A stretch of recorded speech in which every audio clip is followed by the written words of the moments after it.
일단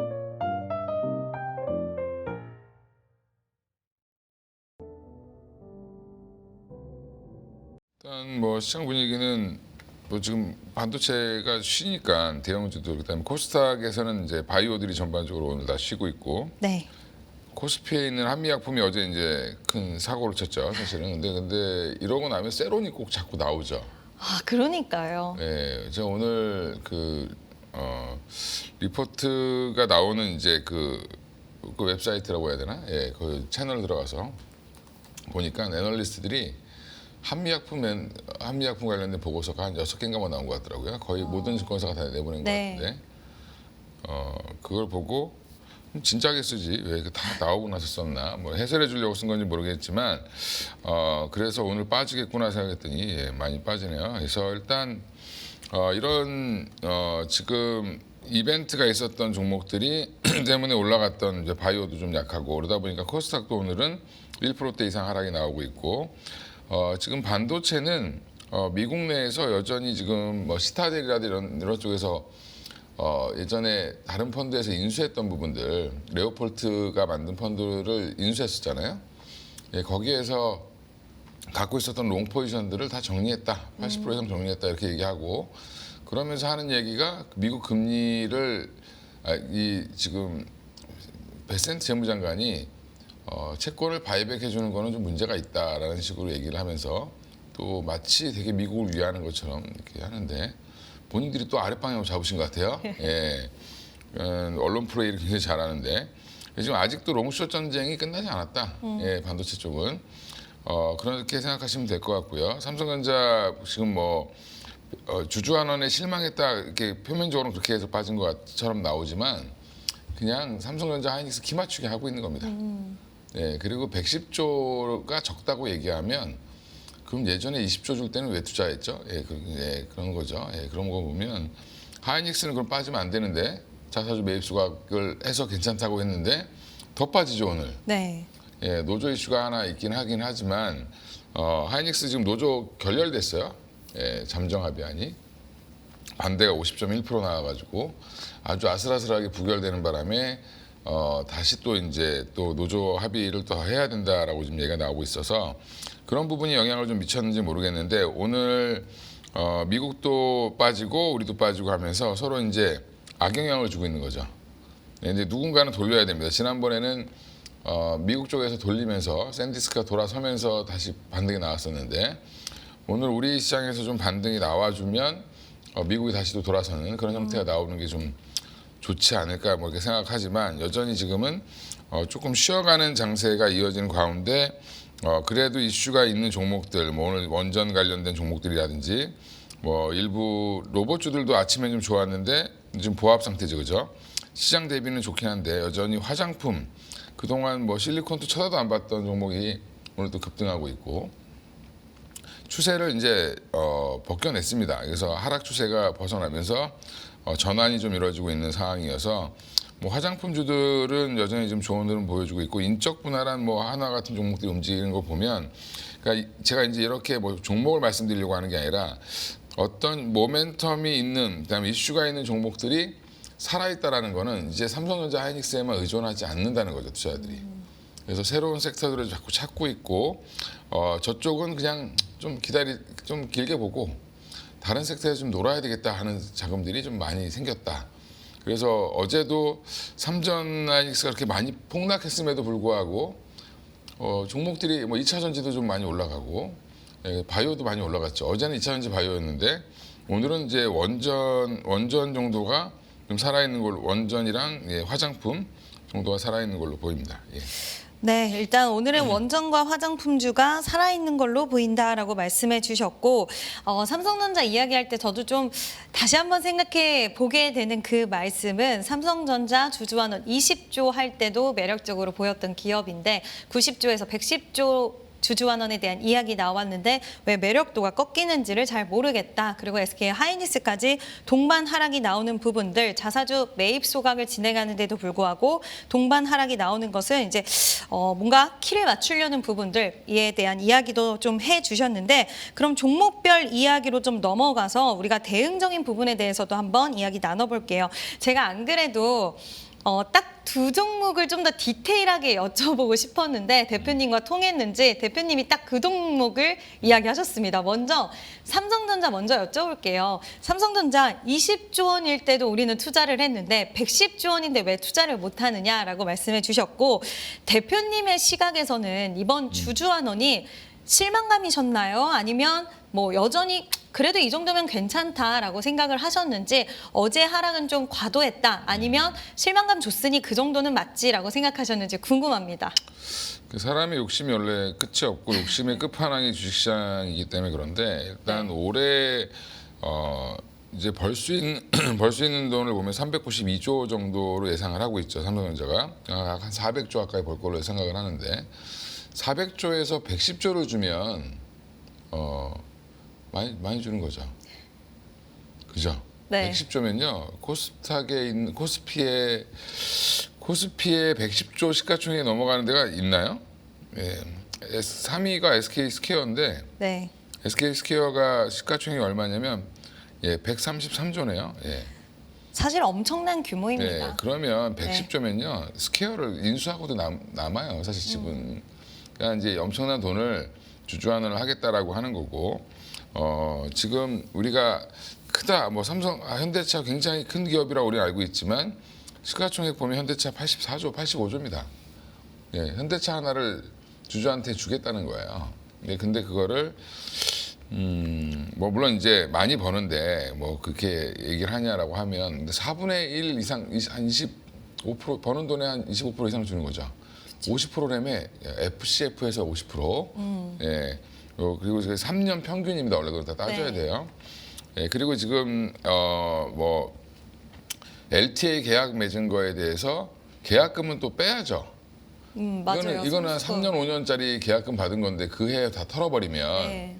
예, 그러면 이제 그건 회계상으로 안 맞으니까 그건 당연히 이걸 왜 제외하냐 이렇게 얘기하시는 분들은 그 받지도 않은 돈을 가지고 그렇죠. 완성되지 않은 돈을 먼저 누구한테 나눠주기는 어렵잖아요, 그죠? 예, 그 상식적으로 생각해 보시면 될 것 같고 그래서 지금 우리 받지도 않은 월급 가지고 세금 내라고 그러면 내겠습니까, 그죠? 예, 그렇게 생각하시면 될 것 같습니다. 그래서 그런 걸 감안했을 때는 조금 오버했다.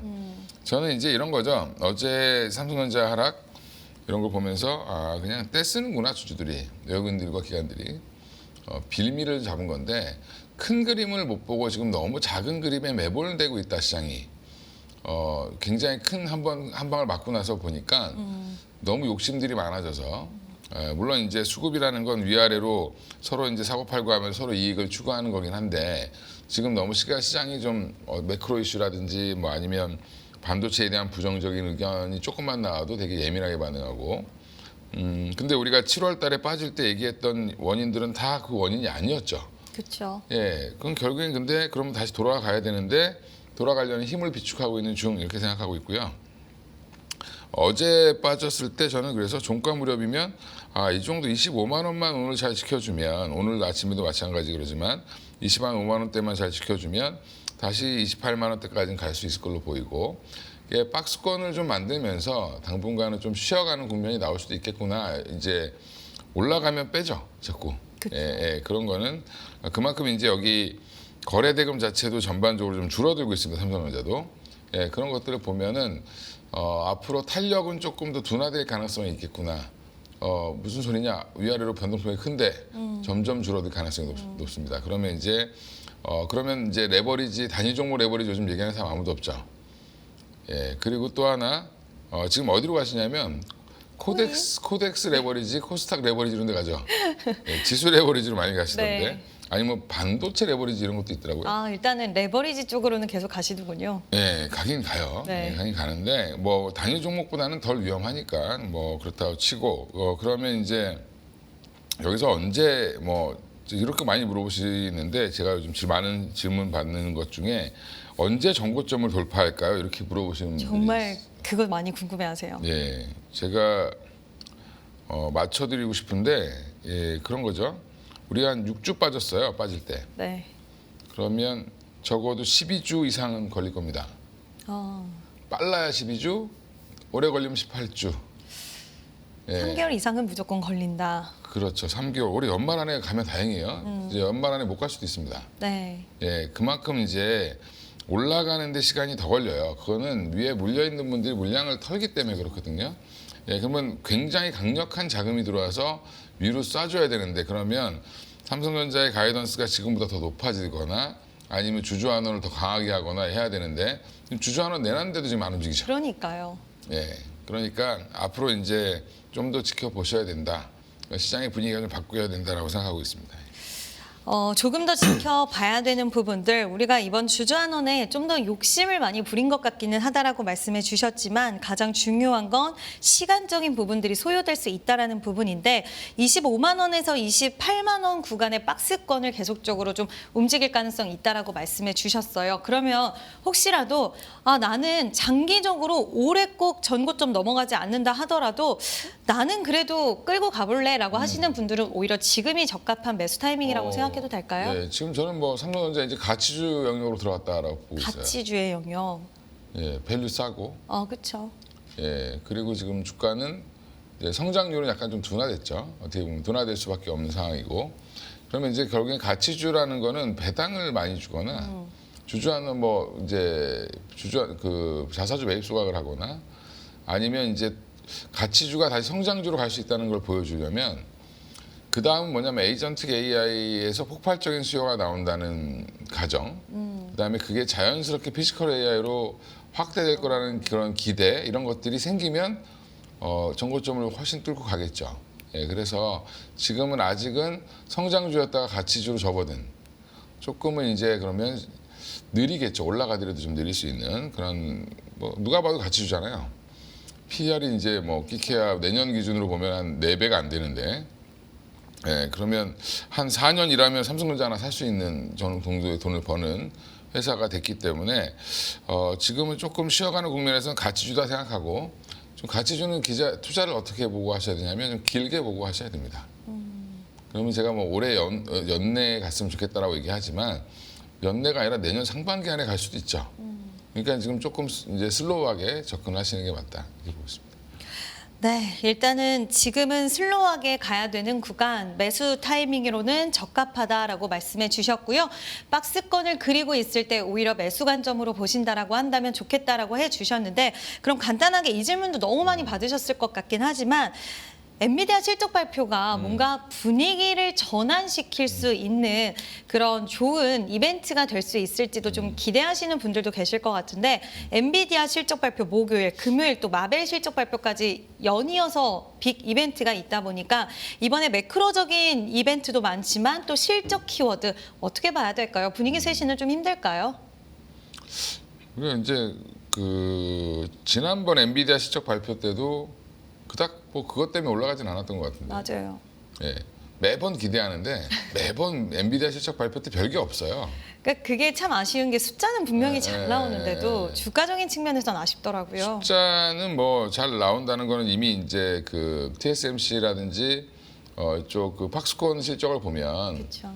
좋아요, 좋은데 이제 중요한 거는 워낙 눈높이들이 다 높고 이번에도 뭐 영업이익률 75%를 지킬 수 있느냐 뭐 이런 얘기를 하고 있죠. 네. 그러니까 이제 기준점이 굉장히 높아졌다는 게 문제인데 엔비디아를 떠나서 엔비디아 이제 컨퍼런스 콜에서 이제 HBM 관련된 이슈가 좀 이번에 부각이 된다라고 하면 그러니까 베라루빈 울트라의 버전에 대한 또 논란이 있었어요. 네. 그때 이제 뭐 1테라바이트를 쓸 거냐, 뭐 이제 HBM4E죠, 4E를 사양을 낮출 거다, 뭐 용량을 적게 할 거다. 기존에는 이제 한 4배 늘린다고 했는데 베라루빈보다 4배가 아니라 뭐 한 2배도 안 될 수도 있다 뭐 이런 얘기가 나왔잖아요. 그러면서 하이닉스를 더 눌렀는데 네.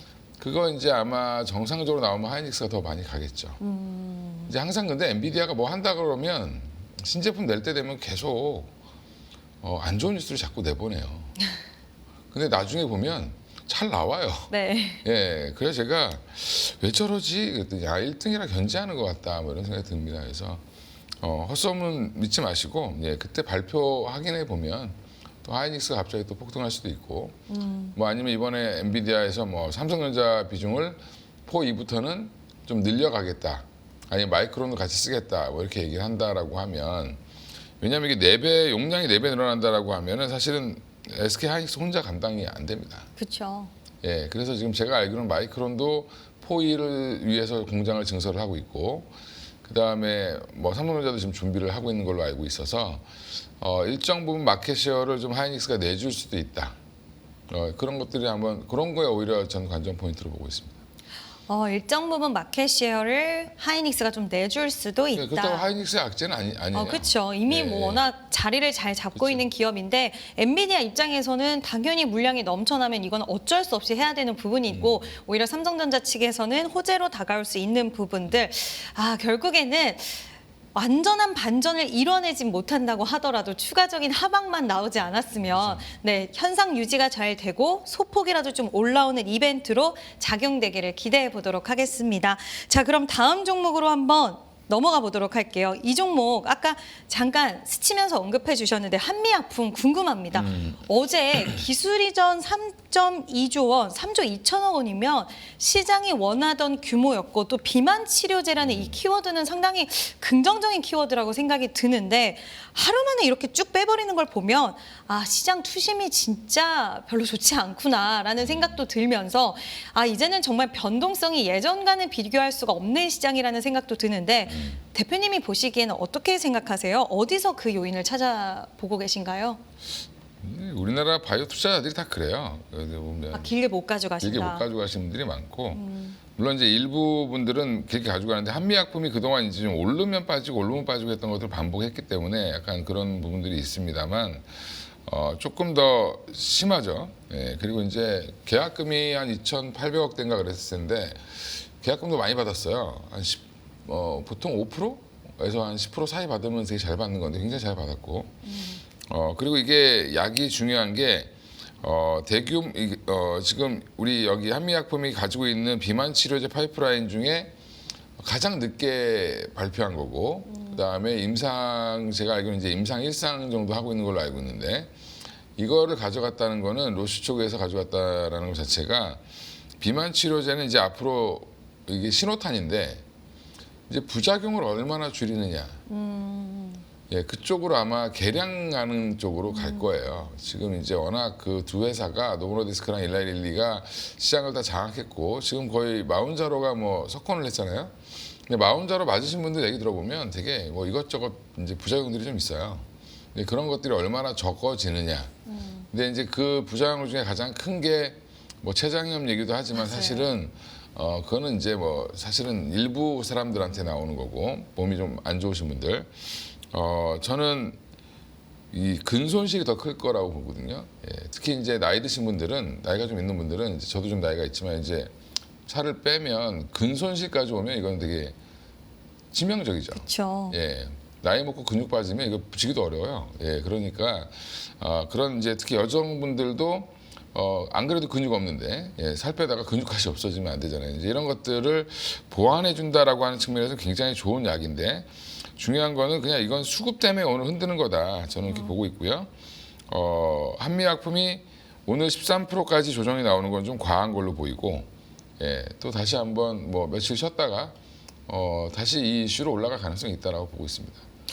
며칠 쉬었다가 이 이슈로 올라갈 수 있다. 오늘은 수급적인 요인이다라고 말씀해 주셨고 저도 공감을 하는 게 주변 분들이 이제 근손실을 줄이고 살을 뺄 수 있는 비만 치료제 굉장히 기다리고 있다라는 이야기를 많이 하는데 이번에 한미약품에서 이르면 10월 달에 자체적으로 개발한 근손실을 좀 최소한 주 1회 주사 치료제, 비만 치료제가 나오는데 그 모멘텀까지 기다리면서 그러면 오늘은 수급적인 요인이다 보니 갖고 계시는 분들은 끌고 가는 전략 취하셔도 될까요? 오늘 좀 불안하시긴 하실 것 같아요. 보유하신 분들. 일단은 뭐 가지고 계셨던 분들 오늘 아침에 못 파셨으면 일단 들고 가시는 게 맞고 팔 실익이 없죠. 그렇죠. 뭐 이거 먹으려고 내가 갖고 있었던 건 아니니까. 그죠? 그러면 좀 더 끌고 가시는 게 맞지 않을까 생각하는데 제가 이제 잠깐 쉰다라고 하는 얘기는 오늘 보시면 차트 보시면 이렇게 다 반납할 이유는 없습니다. 없기 그러니까요. 때문에 보통 한 50만 원 선까지는 네. 반등이 나올 가능성이 높고요. 그럼 여기 위에서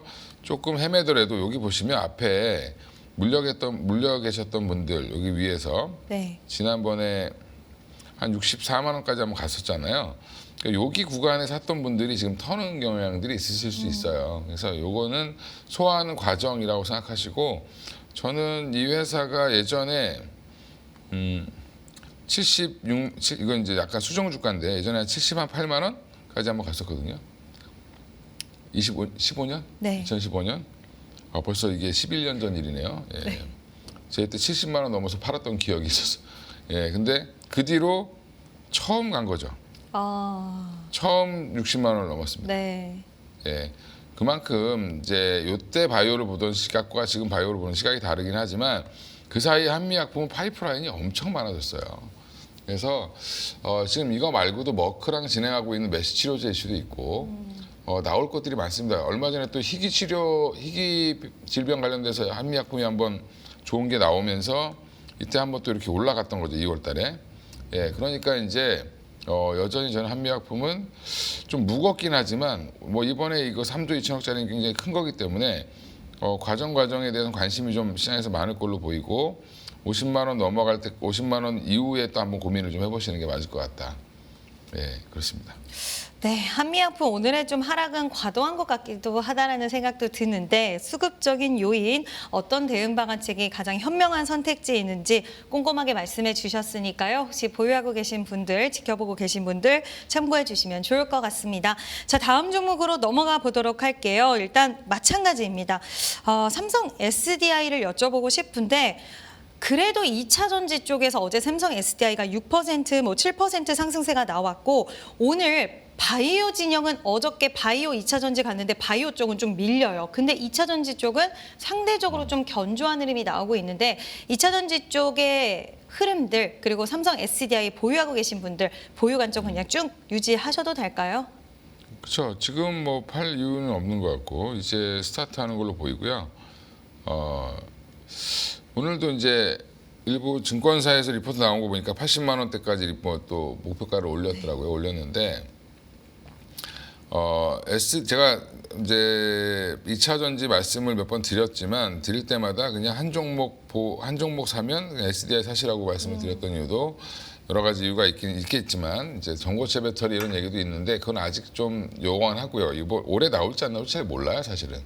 모르는데 일단 최근에 GM 그 GM과 협업 JV 만들었던 거 조인트 벤처라고 하죠. 이제 합작법이 만들었던 부분들을 이제 해지했죠. 계약 해지. 그럼 양쪽이 서로 돈을 대서 공장을 졌는데 이거 해지하면 어떻게 해야 되죠? 이거 인수하는 쪽에서는 돈을 줘야죠. 그럼 GM이 투자한 그 지분만큼은 돌려줘야 됩니다.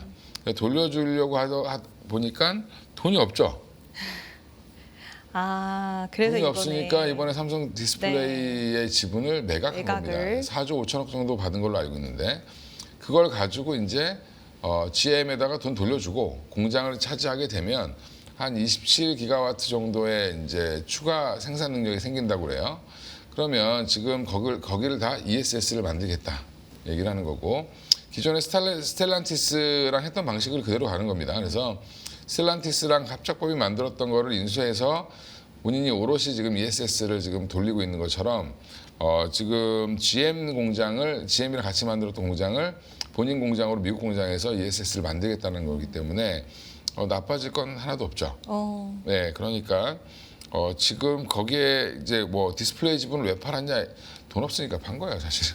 예, 여기 지금 적자 계속 나다가 이제 2천억 났죠 이번 분기에. 네. 흑자 전환 이제 막 했고 3분기에 이제 한 3천억 이상 나온다라고 하면 사실 시장에서 좋아할 수밖에 없는 상황이고 이제 청사진을 좀 그려주는 거기 때문에 지금은 뭐 갖고 계신 분들은 갖고 계시고 없는 분들도 지금 정도 한 50만 원 일시적으로 깬다라고 하면 충분히 한번 사볼 만하지 않을까 이렇게 생각하고 있습니다. 50만 원을 일시적으로 깬다라고 한다면 사볼 만한 구간이다. 보유하신 분들은 보유 관점 유지하자라고 말씀해 주셨는데 지난번에 저희 방송 나와서 그때 4월 달쯤에 SDI 말씀하시면서 그래도 대표님께서 SDI 유망하게 본다. 70만 원까지는 좀 봐도 될 것 같다. 근데 그때 70만 원 구간에서 좀 고점 형성해서 떨어졌는데 이번에 상승도 70만 원대까지도 가능할 거라고 보시나요? 그렇죠. 일단은 여기는 도전하겠죠. 70만 원까지는. 예, 도전할 걸로 보이고요. 그리고 또 그러고 나서 이제 뭐 80만 원을 가냐 안 가냐는 이제 그 다음 문제죠. 예, 보시면 이게 월봉인데 그렇죠. 이때는 제가 좀 과하게 올랐다라고도 말씀을 좀 맞아요. 드렸었어요. 예, 그래서 아니 여기 최전성기 때 80만 원 갔었는데 그 수익 줄 때는 좀 챙기면서 보자. 그렇죠. 지금은 그러면 목표가 잡아봐야 70만 원으로 잡는 게 맞다 이렇게 보고 있습니다.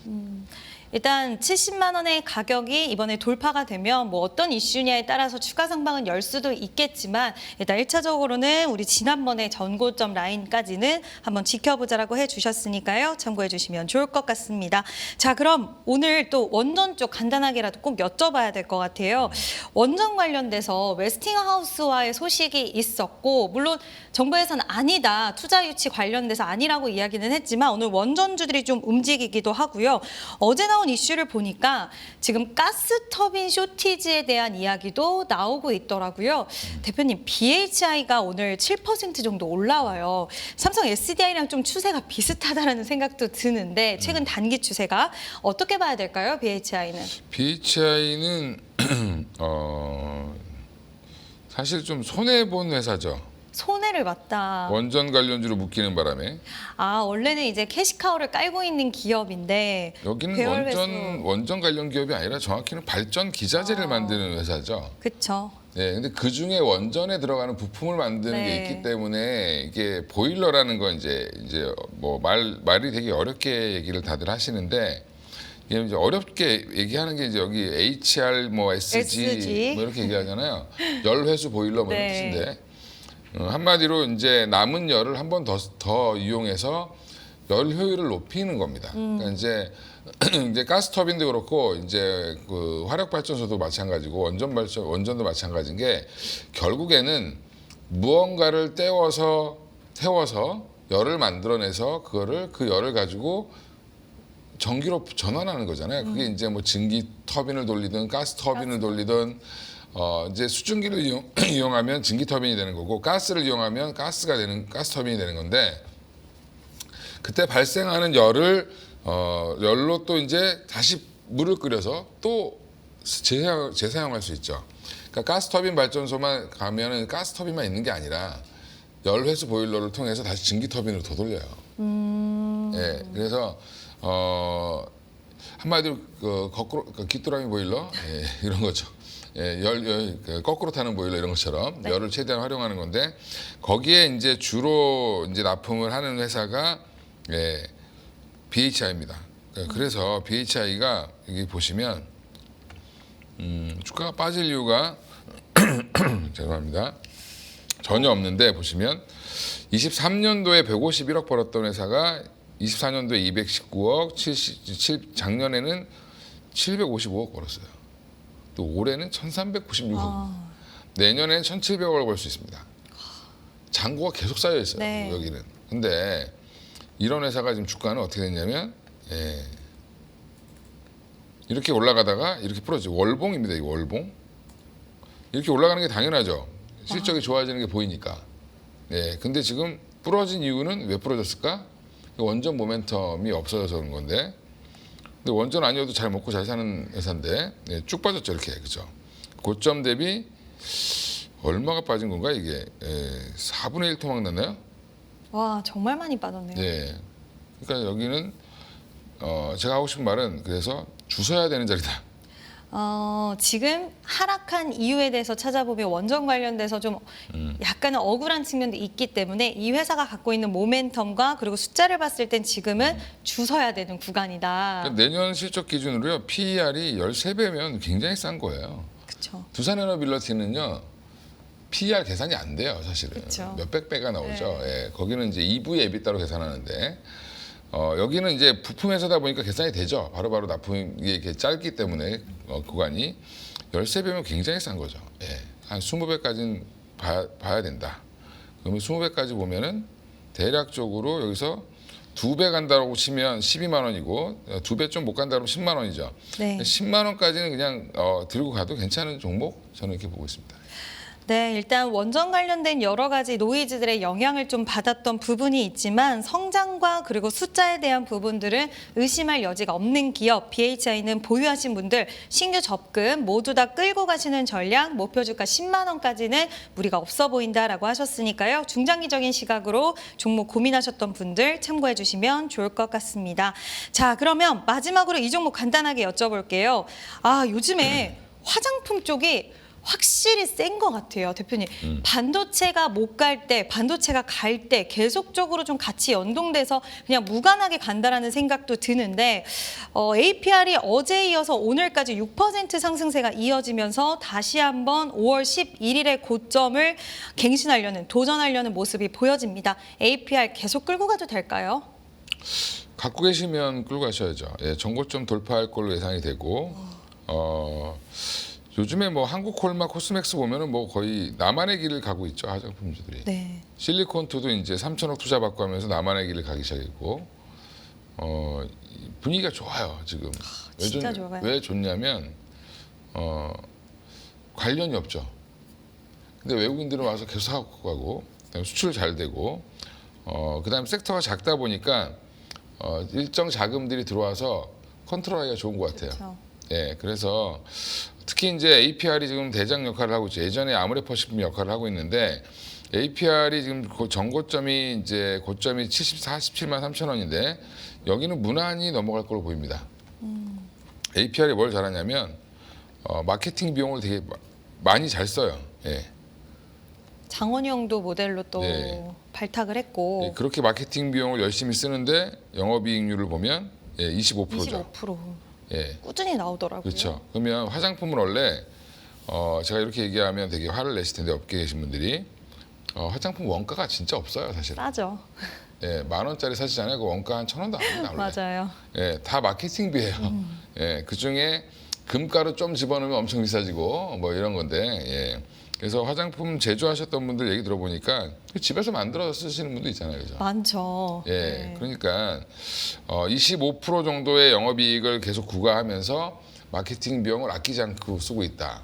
그러면 어떻게 되죠? 매출이 성장이 매출이? 계속되고 있습니다. 예, 꾸준히 증가하죠. 네. 예, 그래서 매출액이 보면 원래 여기가 뭐 이렇게 미용 기기도 좀 하고 원래 그걸로 사실은 데뷔를 떴죠. 했는데 네. 지금 오히려 그거는 부수적인 거고 화장품이 화장품이. 더 떴죠. 네. 예, 그래서 지금은 달바글로벌과 비슷했었는데 이제 거의 달바글로벌을 뛰어넘어서 우리나라의 대표 맞아요. 예, 그 기점이 언제였냐면 뉴욕 스퀘어 그 타임스퀘어인가요? 거기 타임스퀘어. 예, 거기 광장에 맞아요. 제일 비싼 광고 화면을 띄우기 시작하면서부터 떴다. 예, 보시면 올해 3조 이상의 매출, 그다음에 내년에 4조 2천억 정도 예상을 하고 있기 때문에 지금 밸류에이션은 내년 기준으로 보셔야 돼요. 지금 내년 기준으로 보면 PER이 한 18배 정도 되고요. 현재에서 PER 12개월 포워드로는 20배 정도니까 그닥 부담 없습니다. 1등 기업이면 25배 정도는 충분히 줄 수 있고 내년 기준으로 잡아 당기면 25배까지 줄 수 있다라고 하면 여기서 한 50%, 한 40에서 50% 정도 업사이드는 충분히 더 있다라고 보시고 접근하시면 됩니다. 와, 40에서 50% 추가 업사이드가 더 열려 있다라고 말씀해 주셨고 사실 APR이 이렇게 끌고 가주면 그 뒷단에 있는 화장품들까지 기대를 좀 하게 만들어 줄 것 같은데요. 그러면 APR을 신규로 접근하는 거 vs 순환매를 이용해서 화장품 섹터에서 새로운 종목들을 접근하는 방법 어떤 것 쪽에 좀 더 대표님은 무게를 주시겠어요? 좀 안타까운 것 중에 하나가 이제 돈을 제일 많이 버는데 사실 유통이에요. 아, 그렇죠. 실리콘투. 네. 실리콘투 지금 PR이 뭐 내년 기준으로 보니까 뭐 계산이 안 될 정도로 싸졌던데. 네. 예, 많이 빠졌어요. 계산이 뭐 예, 보니까 PR이 11배예요. 내년께. 지금 현재로 봐도 한 11배, 17.7배니까 원래 유통은 사실은 돈을 더 많이 벌죠. 그렇죠. 영업이익률 한번 볼까요? 아까 우리 APR이 25%. 25%였죠. 네. 여기 영업이익률 유통인데 18%. 여기는 18%를 유지하려고 지금 작정한 것 같아요. 네, 그렇죠. 아, 실리콘투는. 네. 네. 여기 내에서 마케팅하는 거죠. 여기는 주로 그쵸. 이제 우리나라 이제 어떻게 보면 보부상 역할을 해주는 건데 좋은 인디 브랜드들 컨셉을 잡아가지고 네. APR은 하자 그러면 안 하겠죠. 안 하죠. 네, 자체적으로. 그렇죠. 인디 브랜드들 모아서 네. 유럽이나 이런 데 많이 파는 건데 뭐 미국, 유럽 쪽에 지금 굉장히 잘 팔리고 있다. 한국 콜마도 저는 나빠 보이지 않고 콜마가 근데 많이 올라서 좀 밸류가 좀 부담스러워지긴 했어요. 한 12배 정도가 받다가 지금 거의 15배까지 올라왔는데 내년으로 보면 한 14배? 근데 콜마는 20배 넘어가기는 어렵습니다. 네. 왜냐하면 여기 만들어주는 제조잖아요. 그렇죠. 영업이익률이 10% 원래 두 자릿수가 안 나왔는데 올해부터 두 자릿수 나온다. 예, 두 자릿수 나와서 한 맥시멈 주면 한 20배. 그럼 업사이드는 생각보다 많지 않겠죠. 한 20, 30%? 네. 예, 이 정도. 계산상으로 그렇습니다. 예.